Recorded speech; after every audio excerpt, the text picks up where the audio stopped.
Alrighty, ladies and gentlemen, today we're doing a 410 8-man raid on the mass world of 329 for TOA. These groups pretty much go 24/7 all day long, and the big advantage to doing an 8-man 410 is that you get a 55% chance for a purple across the whole raid. Now the downside is that a lot of these groups require at least a shadow or a T-bow, but as long as you have one of those you should be able to get in. And if you have neither of them but you're pretty experienced at TOA, you can also still get in, but most groups won't take more than 2 players who don't have both or either, for the pure reason that you're on a 35-minute timer for these raids and they already have higher scaling than normal. I might take damage here because I just disconnected. That is unfortunate, but it is what it is, I guess. Happens all the time to me. So anyways, big difference right off the bat with Zebec. Most people don't hit the Crocs, they just keep running water. I guess like not much changes with Zebec, honestly. Even Kefri, not a whole lot changes. There are some differences on Kefri that I'll go over. But yeah, for the most part, the beginning part of this video, there's not going to be a whole lot going on, not a whole lot of learning.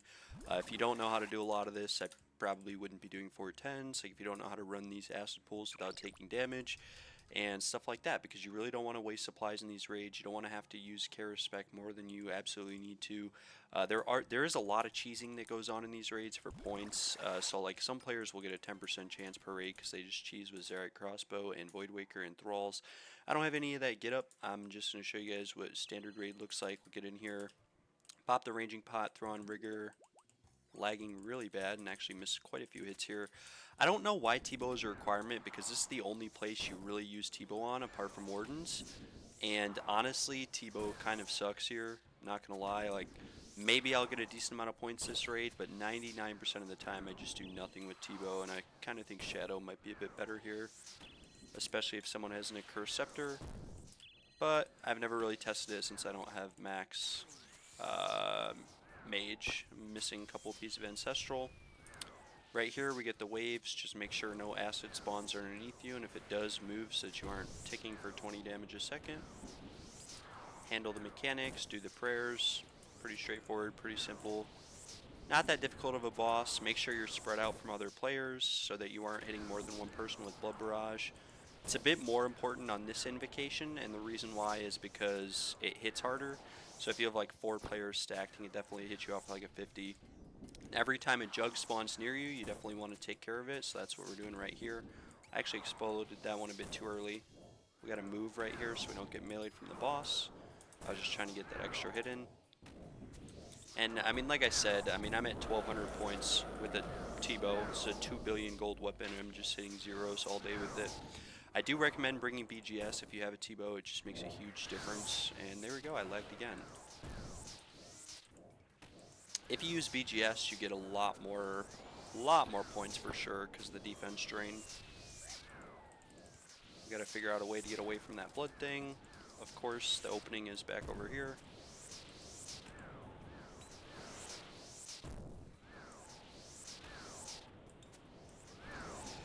And it is honestly really frustrating because my melee stats are really low, so the chance of me MVPing later on like Kefri are non-existent. There's just too many cheesers. This is really the only boss next to Akkha that I can get an MVP on, and yeah, 90% of the time these guys are just totally smoking me on the meters, and I am doing no damage. That was like the first 60 I've hit the whole fight, was that one right there. I usually come out of this with like 2,000 points, pretty standard amount of points.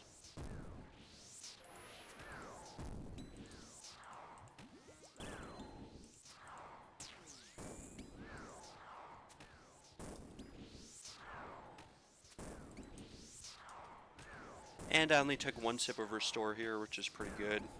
You can use up to an entire restore and be fine if you take 8 in with Karis for the rest of the raid. I end up putting like 4 back half the time anyways.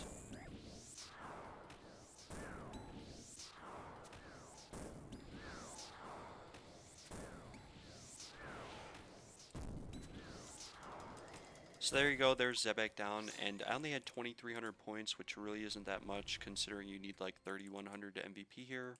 I definitely got a lot at the end, but I had a ton of zeros at the start, so that kind of sucks. But it is what it is. I'm going to leave my range gear on here going into Kefri. Boss order is pretty much the same, doesn't change. Zebec, Kefri, Akkha, Baba into Wardens.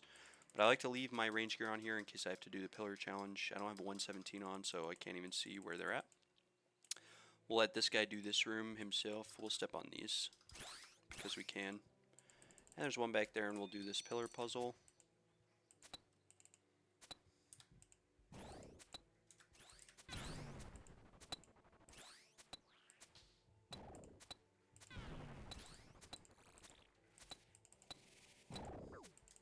And of course I got hit by that boulder there, no big deal, but obviously you don't want to get hit by that boulder. I don't know how I got dragged back in.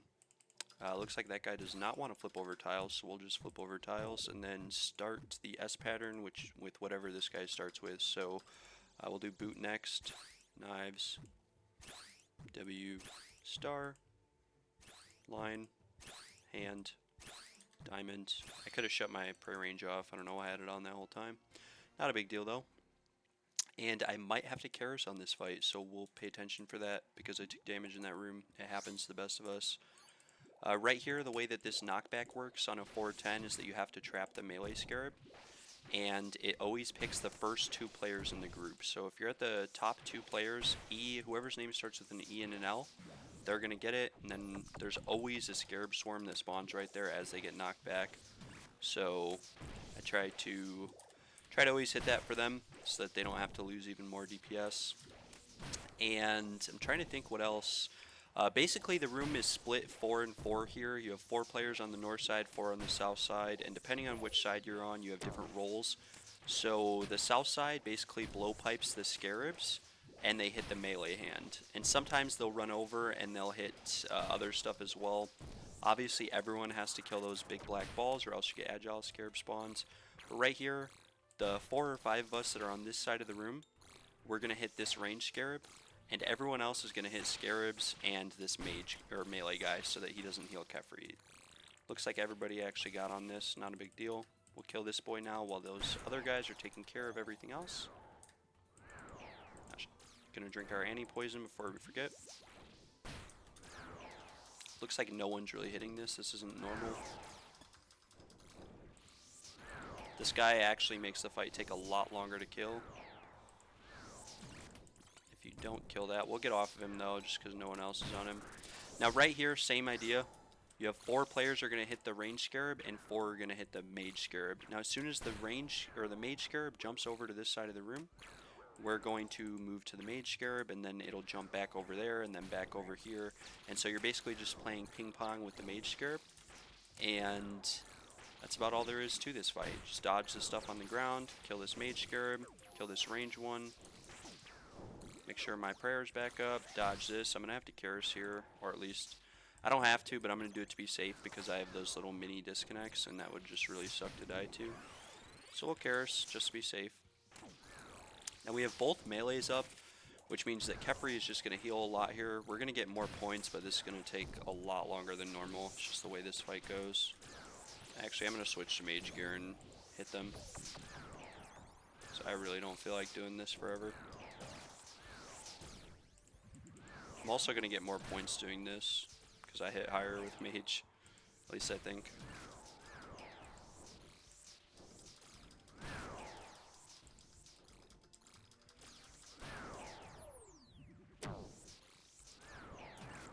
Put this on here to hit an egg so that we don't have to pray range. Although I didn't have piety on, so it didn't do much.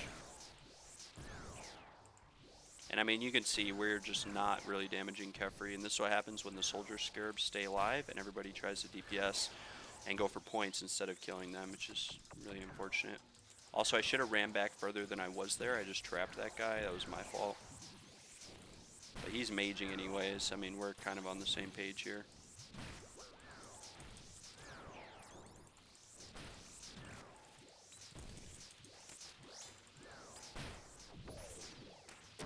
Get more eggs here. We'll kill these eggs. Hit this medic scarab.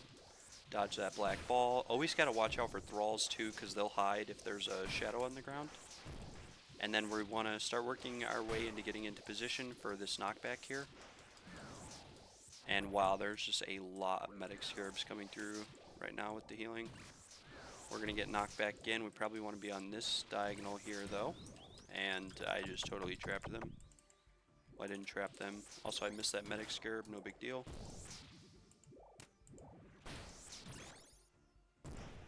Whoever's like trapped right now, like this guy for example, he's just gonna die. That's really unfortunate. But if you are trapped like this, you really should just hit scarabs. It's probably your best bet.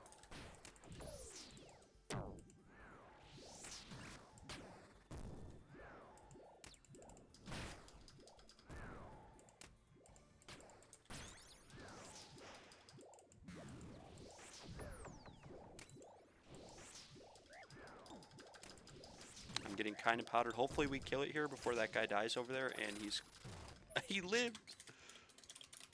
Whoa. He lives. There's no way. That was kind of crazy. So that's Kefri done. Kefri obviously changes a little bit. Zebec, pretty much the exact same. This is what really screws people on a 410, by the way, is this. Sometimes you only get one salt. It is kind of rare, I'm not going to lie, but it is possible to only get one salt. So you got to keep that in mind, and I'm just going to go in before they abandon me. These are fast-paced raids, so you don't want to hang behind because they will just go without you for their own efficiency and the fact that they're going to get more points anyways and get a higher purple chance if they just leave someone behind. So we won't put everything back. We're going to do Akkha now. Akkha obviously changes a lot on a 410. Kefri, the big difference is that you trap the melee scarab, and then just the way that the room's divided and how you go about doing things is a little bit different. Akkha, basically the whole fight changes. You want to butterfly Akkha as much as possible the entire fight. We are on level 1 Akkha, which means that we are only going to have a 4-phase memory pattern, but we do have feeling special on, which means that it's a fast memory pattern. And not only is it a fast memory pattern, this might be a 2-downer, but the other special attacks change too. So if you turn yellow, you want to definitely DD on other players or just get away from them. And if you turn black, you do not want to move at all. That is the key difference with a 410. You can kind of get away with not knowing how to butterfly, but it is recommended to know how to butterfly so that you can handle mechanics if need be, because it does make the fight a lot faster and a lot easier to just butterfly it. We're going to salt here. We'll save our other salt for Wardens. Put the augury on, jump in here. Looks like this guy's got the butterfly down. I'm going to have to do my very best here because I only have 2 doses of salt to preserve this salt boost after Akkha all the way into Baba to the best of my ability, which should be easy because I don't have brews, so I don't have a way to brew myself down. So as long as I use like preserve later on, I should be good. I could have also waited to deposit my pots just in case I die and need a boost, but if I do die, I'm just going to do the rest of the raid without salt until Wardens. Wardens is a ton of points, and you don't want to miss out on those points trying to salt for something like Baba, because it's not, I guess, necessary, and it would have been better to just hold on to my other pots at that point. This fight, pretty easy on a 410, I think. It's easier to butterfly and easier to handle. You don't really hit the same DPS checks that you do on a 300 for some reason. I have no idea why. Black, yellow, black, red.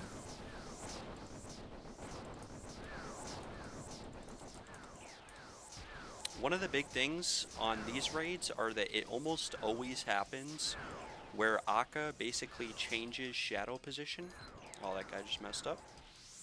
But basically what happens is Akkha will change positions, so this shadow like will spawn over here and you'll move a tile over, but Akkha typically slams the ground at the exact same time. And what happens is players will turn black and then accidentally like kill whoever was underneath them because it just so happened the Akkha decided to do a special attack right as the shadow changed, and people are just trying to preemptively DD for the other special attack. But if you get the black balls right as you move, it kind of screws the whole group. Other than that, this fight is super chill. And if you're doing the butterfly, you better know how to do all of it because it is really fast paced and it's just going to keep going. And chances are you're going to be able to butterfly the whole thing. So right there, that's what I'm saying. We try to preemptively move here. And I actually just hit him pretty hard. But we tried to preemptively move there for that. And if it was a black orb, we would have all been screwed. Thankfully, we weren't screwed. Now what we're going to do here is we're going to care respect before the ending phase. Just in case I need... Actually, we'll wait. What you can do most of the time here is care spec now, and then you'll have enough special attack energy, hopefully, before the end of the fight to be able to care spec again. Or at the very worst case scenario, you can use a liquid adrenaline spec. Praying magic does nothing here, so just use redemption, but make sure that redemption doesn't put you at 0 prayer for your Kara spec. Other than that, we're just going to keep moving. And I'm going to Kara spec here myself just to play it safe. These balls hit hard, they hit like 25, so I just got smacked by that ball, didn't I?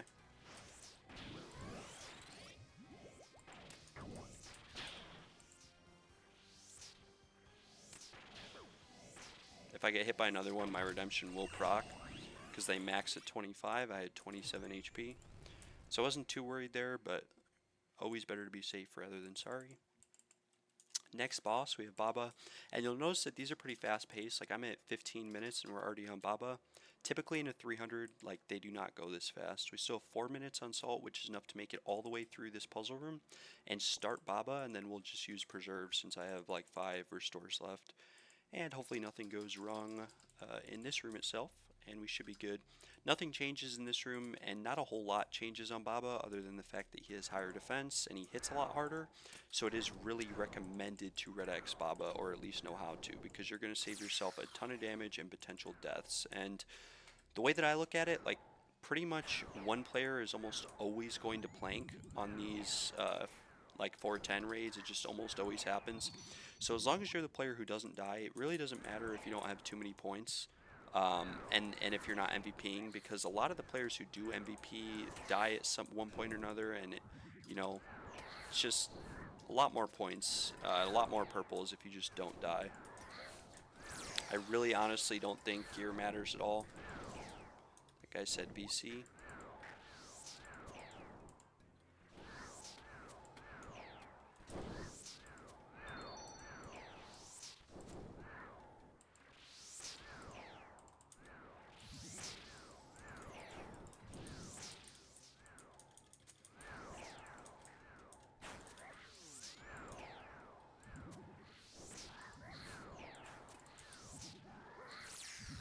Right here, I have more than one thing attacking me. He said DD, so we're going to pay attention to where he goes and then stack on him. But I have more than one thing attacking me. Whenever that happens in this puzzle room, you want to pay attention because you might have to Karis.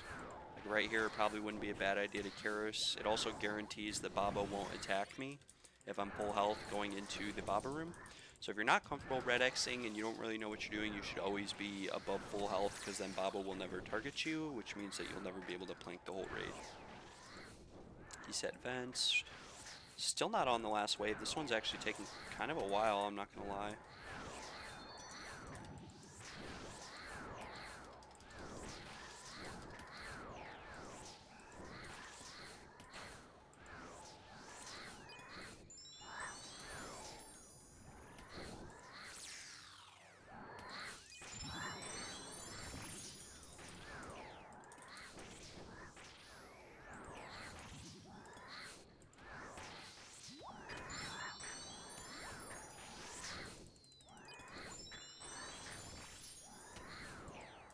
I'm gonna freeze those cursed ones because they're really leaving a bunch of stuff across the room, and then we're gonna move away from that volatile before he takes away half my health that I just cursed back. Ah, very cool. That guy actually stepped underneath me, and I took some damage. Should be fine though.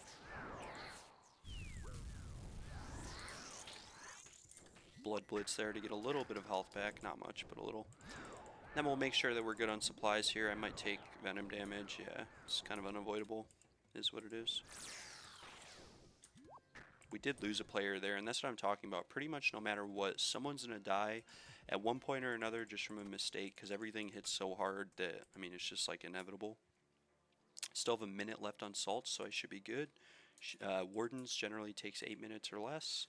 And even if it doesn't, like, I'm not going to be brewing at the very end of the fight. I'm going to be using ambrosias and stuff. I'll Red X Baba if he's on me. I don't think he's on me. I think he's on this other guy.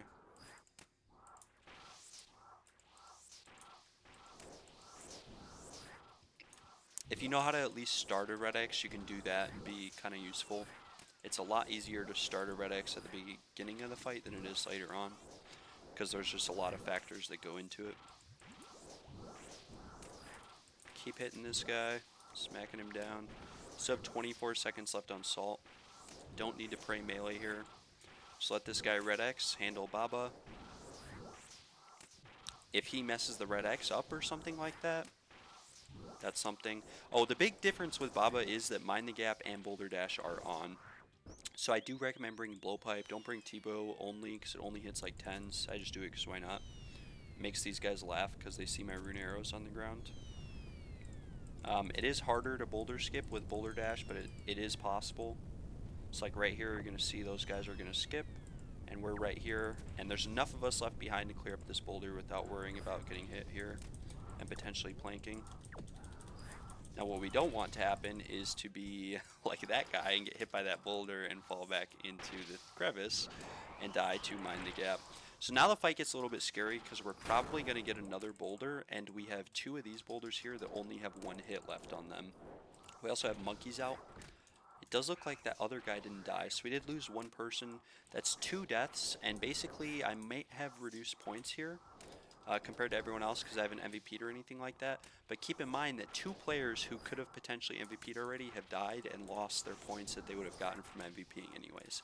So like I said, it's always better to just stay alive, focus on that, and do the best that you can to your own ability.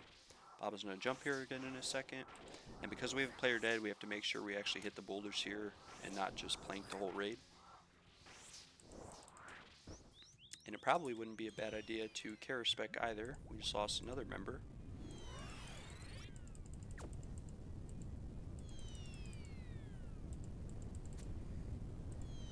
And then I'll be the one to skip here and end it because since we have 2 players dead, I don't want to be the last one and not have a way to kill a boulder and die to Mind the Gap. It would just be really troll at this point in the raid to die that kind of way.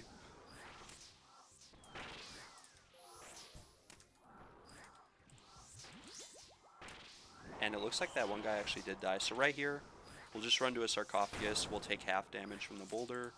You can also stand on top of a monkey, but I didn't really see a way for me to start getting to this boulder. It does damage the sarcophaguses when you do that, and it does open them up like it just did. So we're going to move the boss to the other side of the room. This guy has shadow on, and he's trying to stay alive. He could have died there, and then we would have been, you know, in an even better spot. That guy almost just died because he got hit by a 65 and then almost got hit by the ground slam. Make sure we don't get hit by those boulders there. Hitting a lot of zeros here. And the 40 to finish it off. No banana for me though. I don't think I've ever gotten a banana on a 8-man raid before, ever, on any invocation level. I've gotten the Eldritch Ashes, I've gotten the gotten everything but that. And the Scarab Dung from Kefri. I've never gotten that either. Any melee boss, but that's understandable because I'm not max melee stats or gear. So right here for Wardens, you can also get 1 Ambrosia as well with Need Less Help activated. So keep that in mind. And then ideally on Wardens, you're going to be using your Liquid Adrenaline to heal rather than spec. And we'll actually just pull everything out of here. But basically, you want a Liquid Adrenaline at the end of the fight if you can, and use as many care specs combined with your Ambrosias as possible. It's going to net you the highest chance of survival. So if you only have 1 Liquid Adrenaline sip, you do not want to sip it to start speccing this guy. It doesn't matter, it's going to be a 3 down no matter what. There's no point trying to 2 down it or do anything crazy like that. So always hold on to Liquid Adrenaline if you only have 1 sip. And earlier in the raid, the only time you should really use it is at the end of Akkha or during Baba to double Kara spec if you absolutely have to, and if you have enough special attack energy. If I take a ton of damage at any point in this fight, I'm going to try to Kara spec over using Ambrosia, or I'll use my Nectars. But right here, really important to maximize the amount of supplies you have at the end of the fight, because this fight is pretty scary actually. So right here we're going to spread out. I'm going to run the farthest away since I'm all the way at the back of everyone. That way it makes everybody else have to move the least amount as possible. We'll stack, but we never really get that one. I mean, we got it, but it's not going to hit us.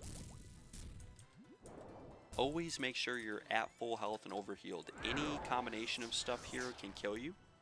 So it's really good every single time. Make sure you're overhealed throughout this whole fight because you will never die.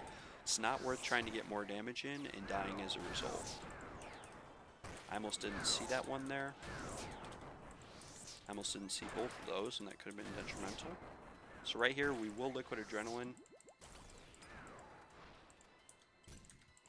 And we'll do the full melee switch because I have 2 sips. If I only had 1 sip of Liquid Adrenaline, like I said, I'd hold on to it and I'd wait.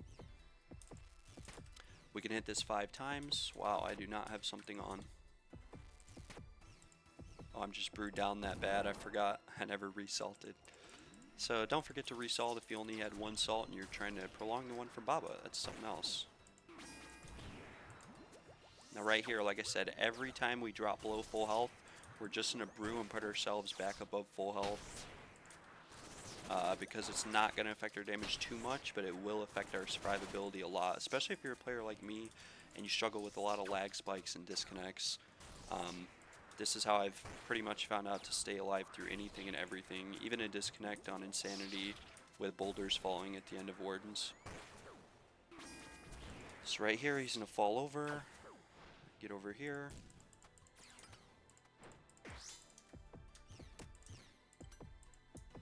The only reason I'm being like really anal about trying to get every DDS spec and hit in is because I'm trying to get 99 HP, 499 range, which means maximizing my XP outside of range. So that's why I'm doing the really fast swaps and really running up here quick, but you don't have to do that. Because like I said, no matter what you do here, it's gonna be a 3 down. Unless everyone in the whole raid only had Fang. But that's just not the case. So we got skull pattern again, so we're going to watch out for those. Step next to this one because it's really close to me. Pray range back on, step away from that one over there. Just in the chance that it does hit me. Heal up here, put ourselves above full health.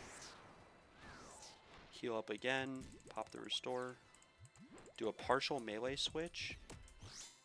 Actually, this has a lot of health still, probably do a full switch.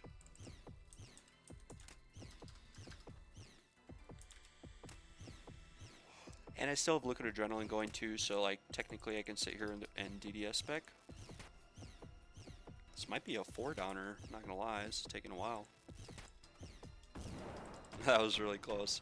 Alright, so we're going into the last phase now, and Insanity is on, which is obviously the big change here.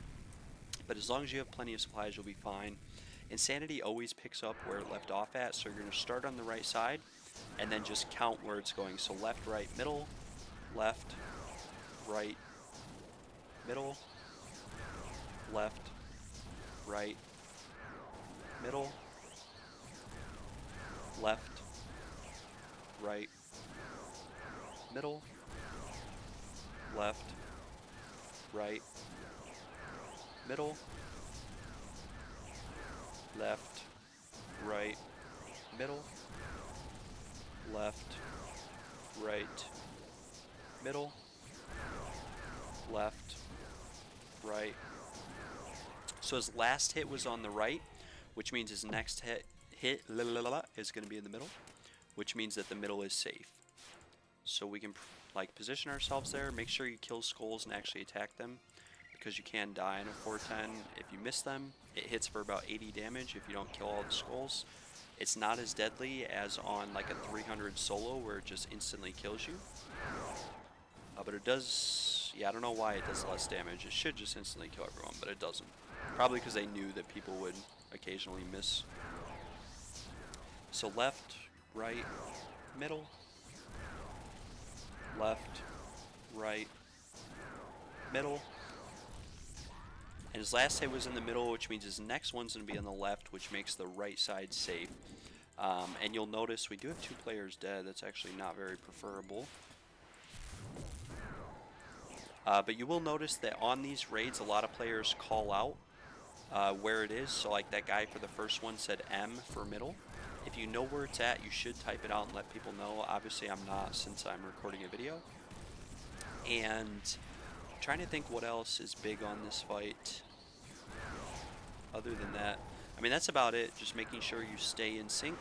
If you ever forget the pattern, you can stand at the very back of the room in the middle or somewhere around there, and it gives you enough time to move if you pay attention to what Warden's doing. So his last hit was on the left. His next hit's going to be on the right, which makes the left safe. We're going to hit all these bad boys. Still one up here with 3 hits. Make sure we get that. Now we have boulders falling, so it does get a bit scarier here. Left or right, middle, flick our prayers. Always prioritize prayers and avoiding damage over doing damage, because you can't deal damage if you're dead. And that's just a simple fact between every single video game that will help you tremendously. We're getting towards the end of the fight, and my prayer is getting kind of low, so I'm going to pop this Crystal Scarab. We're going to use Ambrosias before we have to use Karis later on. And Ambrosias will make sure we have enough prayer to Karis if we have to, because they overheal your prayer.